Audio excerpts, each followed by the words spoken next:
Welcome to the Stronger Marriage Podcast. This is Trey and Lee. Glad you've joined us today as we're working on a part 2 of turnoffs for husbands and wives. Mm-hmm.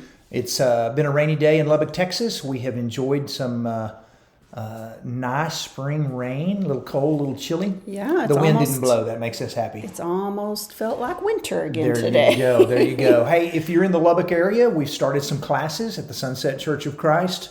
6 pillars of intimacy. Last week we covered the intimacy of emotional intimacy. And tomorrow night, Wednesday night, the 10th, we'll be covering physical intimacy, which is touch, and financial intimacy. So if you're in the area, reach out to us. We're going to do this in the month of April. Mm-hmm. Also, if you're in the Panhandle area, we're coming to Tulia, Texas, May the 18th.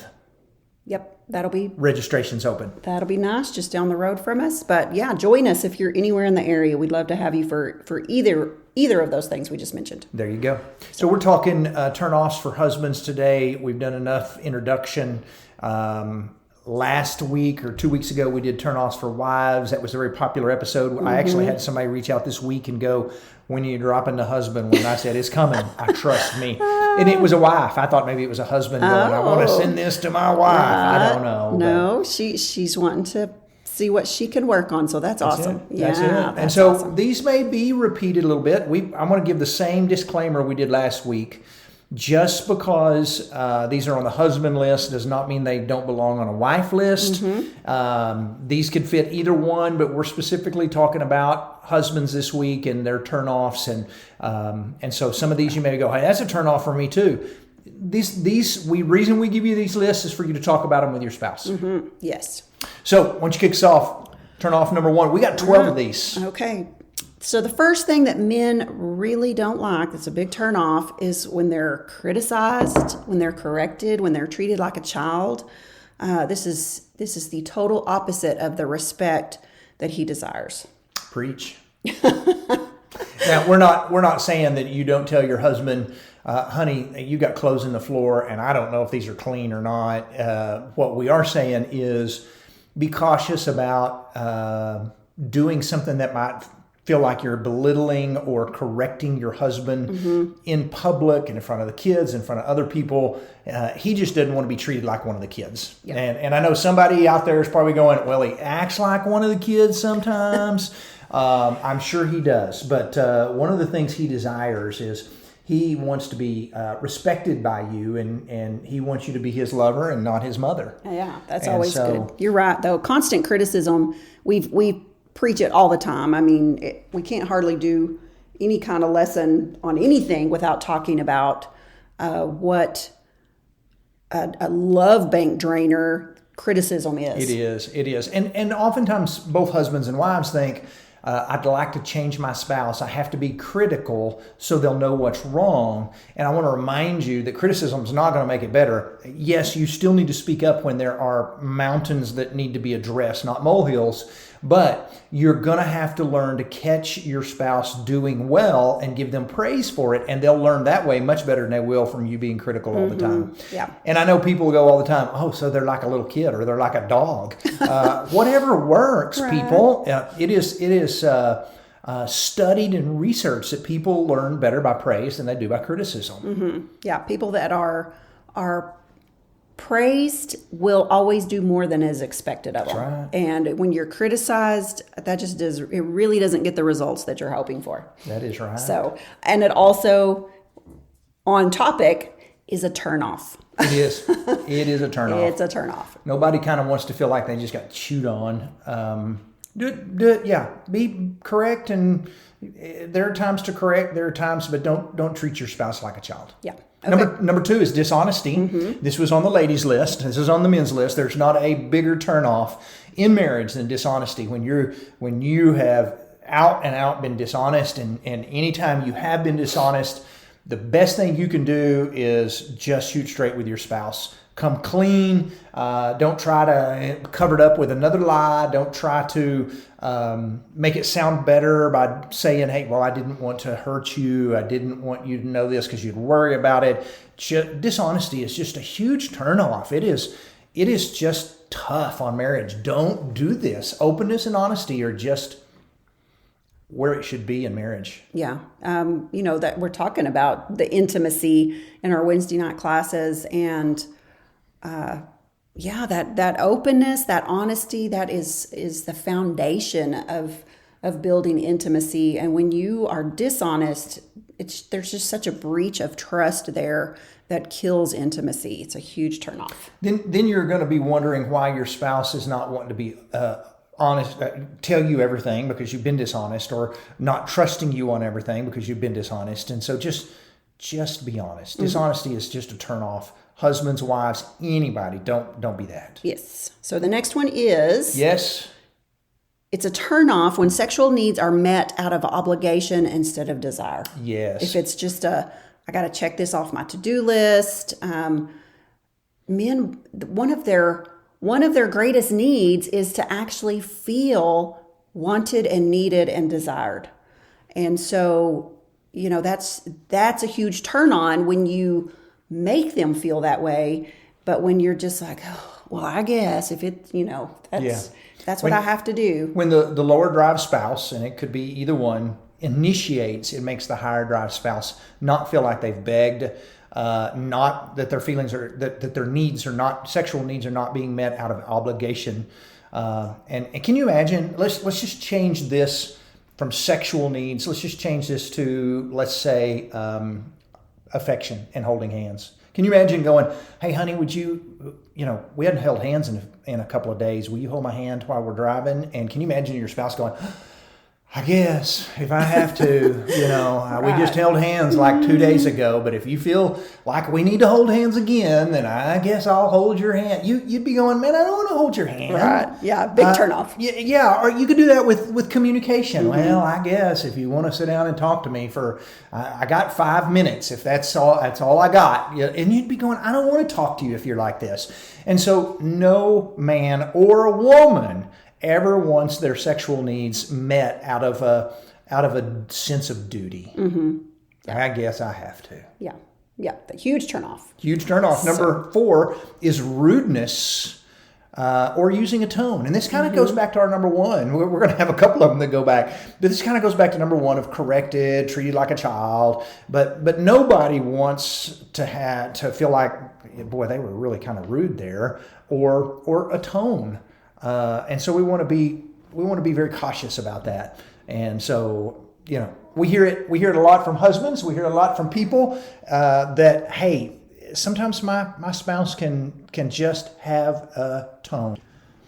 One of the things about a tone is sometimes people don't realize they're using one. Somebody may go, hey, you're using a tone. You may just be thinking, hey, that's my normal voice. Maybe you need to note when someone says you've got a tone, because you may have one and you just don't realize it. And maybe if your normal tone is just a harsh tone, maybe you need to figure out a way to communicate a little bit nicer or something like that. But that's just something to give some thought to. A little more cheerful. Your tone of voice is just as important as the words that you say. So we really need to be cautious with the tone that we're using with our body language. If you're speaking to complete strangers in a restaurant, maybe your waitress or whoever checks your groceries out, if you're speaking to them kinder than you are with your own family, then something's off. You need to watch your tone. That is true. Yeah. Good point. Okay, let's go to the next one.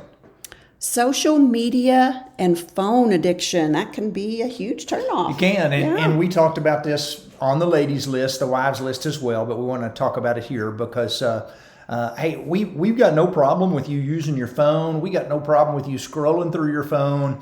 But when you're home and you're finally with your spouse and your kids, that is not the time to be on your phone. When you climb into bed and you and your spouse finally get a little bit of alone time, doesn't have to be a sexual time. It may just be hey, let's cuddle together, let's talk together, and you're just scrolling on your phone in bed. That's not really the healthiest thing. So maybe the best thing to do is to ask your spouse, am I on my phone too much? Or maybe to ask yourself, am I on my phone too much? When do I need to put my phone down when I'm with my family if I haven't seen them all day long? Yeah. And it can just be such a time thief, because you might just think, hey, I'm just going to check my notifications real quick. And the next thing you know, it's been 30 minutes and you don't realize that you've even been on your phone for that long. I call it going down the rabbit hole. Yeah. I do that sometimes. I'll get on there to too. check a notification. The next thing I know, 20 minutes later, I've been scrolling through Instagram Reels. Right. Yeah. Well, I think I've said it before. You got to learn how to control the scroll. Control the scroll, So, baby. That's you know, good. Why do we not need to patent that? You might need to set a little timer. That's okay. Like if you're going to pick your phone up and check your notifications, go over to your You got a timer on your phone? go over to your timer real quick and put 5 minutes on there. And just go, okay, when this timer goes off, I'm putting the phone aside and I'm going to spend some time with my family. Years ago, early in the Facebook days, there was a post that a man had put about his wife. He shouldn't have said it, but we just thought, ouch.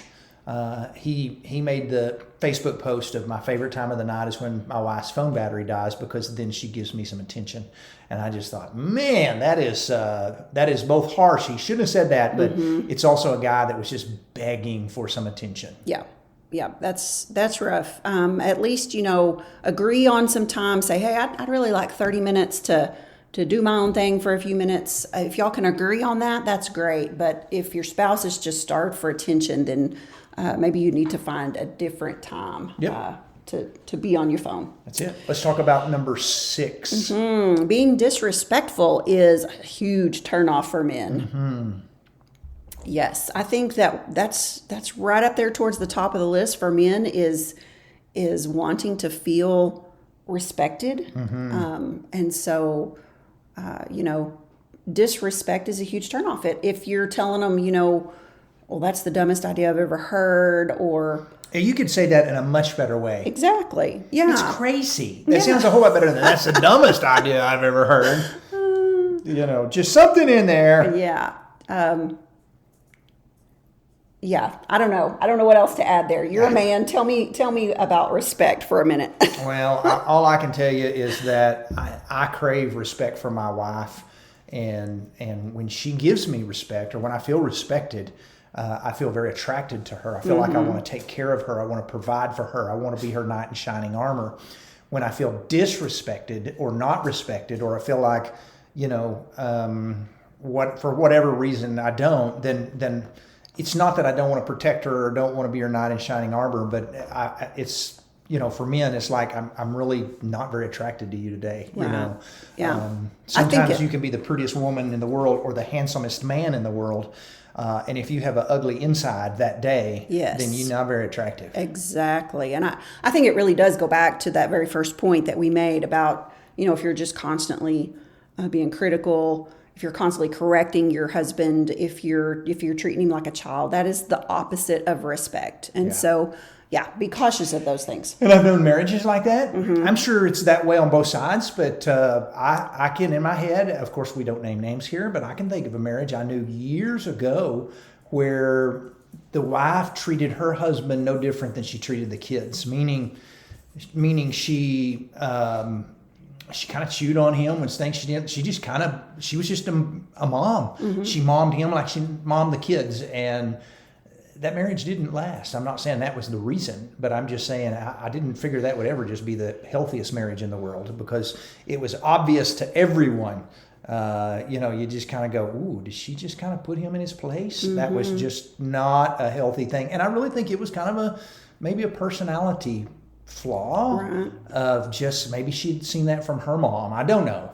And I'm sure men can do the same thing. But the point is that's not a part of a healthy marriage. Not at all. Number 7, you mentioned it a while ago. Yeah. Constant complaining or negativity. Right. And so this is a little different than directly pointing it at your husband in the form of criticism or, whatever. This is just constantly being down on everything. Yeah.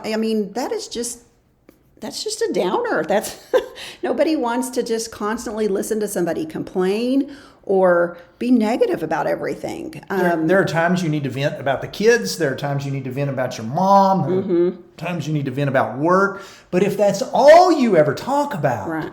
that's going to get old really quick. Yeah. If the weather's never pretty, or if every time you go eat out, you're finding something wrong with the service or the food, or, if there's just always something to complain about, that is a huge turnoff. And we actually did an podcast episode. It's been a long time. It was on negativity. But we and how it hurts talked your about marriage. negativity. We talked about how you can actually, if that's something you struggle with as kind of part of your personality, which there are personality types that are sort of turned that way.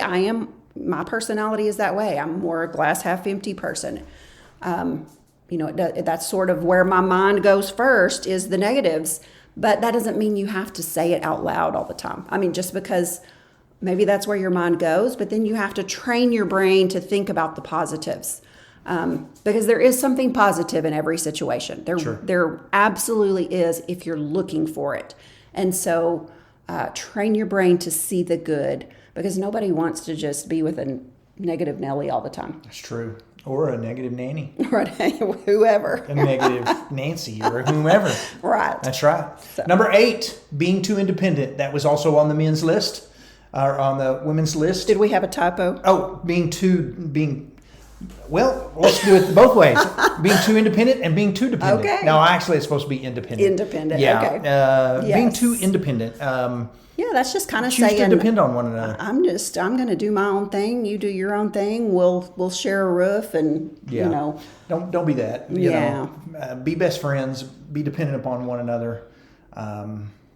That's a good thing to do. It is, and you said it earlier. Men want to be your knight in shining armor. They want to feel needed. Yeah. And if you're constantly, saying I can do that myself, or I don't need you to go with me to do that, or whatever. Maybe they just want to hang out with you. Maybe they want to feel like you need them every once in a while. So, I went with you to the junk fair. Was that what you would call that? A junk fest. Junk fest. You did? Yeah. And I needed to be there because I needed to carry all that stuff for you, I thought you were going to say you needed to be there so you could control my spending or something. No, you're frugal already. I wasn't worried about that. But no, I needed to be there because somebody needed to carry all that stuff. That's right. Which was not much, but we had fun. It's not your favorite thing to do, but every once in a while, time together. We did. We spent time together. We had some good food. And I'm glad you chose me. You could have called some other lady and said, "No, I ain't going with you." Mm-hmm. So thank you for inviting me. Yeah. So don't be too independent. Let's get these other ones knocked out. How about no appreciation? And I don't not appreciate your husband. I really double negative right there. Don't not. Yeah. When you are not appreciative, and I've heard this from men. Men want your praise, ladies. They want you to say, "You are awesome. You are my knight in shining armor." I don't care if they're mowing the grass, if they're washing your car. You need to tell them, "Ooh, that's the best I've ever seen it." They want to hear that. Yes. And I had a friend of mine one time that redid so much in his wife's house. Fixed it up, painted it. He was really good with home remodels. And I will never forget when I said, "This is absolutely gorgeous. Your wife has got to love this." And you know what he said? He said, he said, "I know she does. I just wish she would tell me every now and then." Yeah. And I just thought, wow, that guy probably would have just done twice as much if she'd have just given him a little bit of bragging and praise for his efforts that he was putting forth. Yeah. But he did. He said, "I know she likes it, but I just wish she would tell me every now and then."